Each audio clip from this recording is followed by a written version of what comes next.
Dito kami sa bagsakan ng seafood. Ayun, may frog. May hipon. May hipon. Dami. Ay, guys, crab.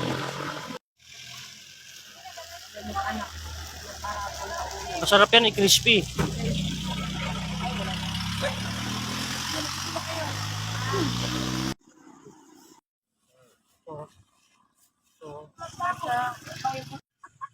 Itong mga isdang to, sariwang sariwa to.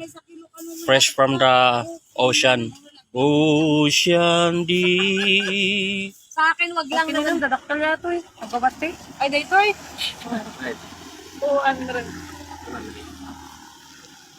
Ay, di pa yun yan. Mga alas dito.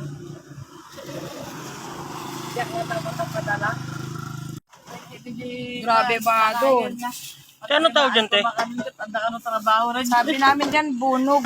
Unog? Dito ka lang kami na. Taga-rot eh. Ay, mga Nagbulat siya. Sa likod namin bang ganama. Kastale. Ay. Kasta. Sige. Oh. No! Yan. Nasa babaw.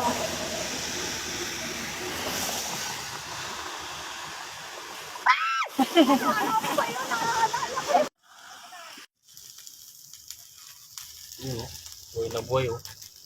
Yari kayo ngayon.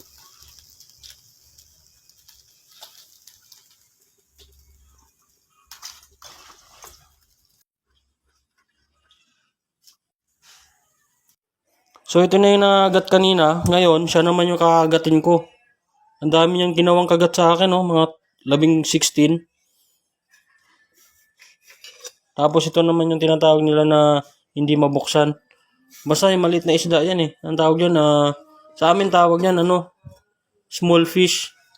Yan, sa amin. Uy, sarap, ang bango. Yan, so kakainin na namin yan.